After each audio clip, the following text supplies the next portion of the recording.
चीन की कायर हरकत से नाराज राष्ट्रीय बजरंग दल ने चीनी सामान की होली जलाते हुए शहीद हुए भारतीय सैनिकों को सच्ची श्रद्धांजलि दी। राष्ट्रीय बजरंग दल के कार्यकर्ताओं का कहना था कि जल्द से जल्द भारत चीन सेना को ऐसा मुंहतोड़ जवाब दे जिससे दोबारा चीनी सेना ऐसी हिमाकत न कर सके।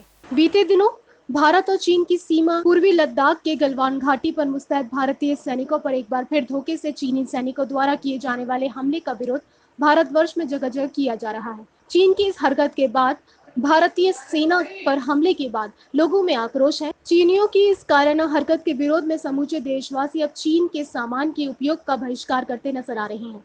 इसी क्रम में राष्ट्रीय बजरंग दल के पदाधिकारियों ने गुरुवार को शहीद स्मारक पर एकत्रित होकर जहां एक और शहीद जवानों को श्रद्धांजलि दी तो वहीं दूसरी ओर चीनी सामान की होली जलाई। चीन ने हमारे 20 सैनिकों को मारा है।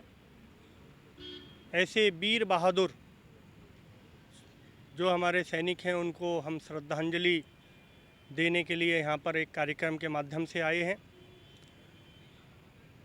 चीन के सामान का बहिष्कार भारत का प्रत्येक घर करे, उसके लिए हमने जन जागरण और उसके सामान की होली जलाई है।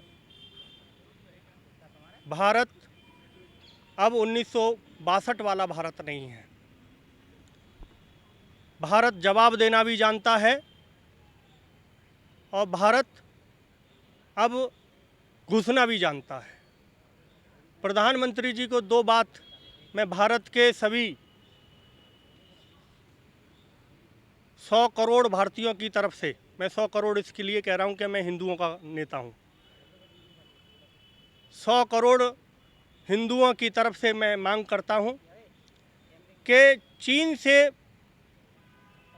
भारत सरकार कॉन्टैक्ट, जो नौकरी का कॉन्टैक्ट है, व्यवसाय का कॉन्टैक्ट है, आर्थिक और सामाजिक रूप से दोनों प्रकार के कॉन्टैक्ट खत्म करे।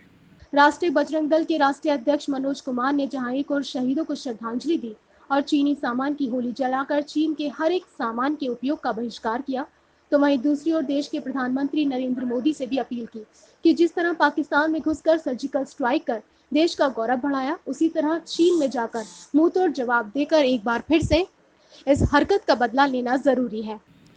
और दूसरा निवेदन करना चाहता हूं, 100 करोड़ हिंदू प्रधानमंत्री जी से एक ही केवल मांग कर रहे हैं कि एक के बदले 10 तो 20 के बदले 200 हमें शाम तक और रात तक आ जाने चाहिए। यही जैसे सर्जिकल पाकिस्तान के खिलाफ भारत ने किया था, एक सर्जिकल चीन के खिलाफ हो जाए, आर पार की लड़ाई हो जाए। अब मैं फिर कहता हूं प्रधानमंत्री जी, अब 62 वाला भारत नहीं है, अब मोदी वाला भारत है। तो मोदी जी आपसे निवेदन है कि एक के बदले 10 और 20 के बदले 200 जब तक नहीं आएंगे तो हम तो ये सोचेंगे कि शायद भारत 62 वाला ही है। हमें तो भारत 2020 मोदी वाला चाहिए। शहीद स्मारक पर एकत्रित हुए राष्ट्रीय बजरंग दल के कार्यकर्ताओं ने शहीदों को नमन करते हुए श्रद्धांजलि दी और जय श्री राम के नारे लगाए। एकत्रित हुए पदाधिकारियों ने हर एक व्यक्ति से चीन से आने वाली वस्तुओं के उपयोग का बहिष्कार करने की अपील की।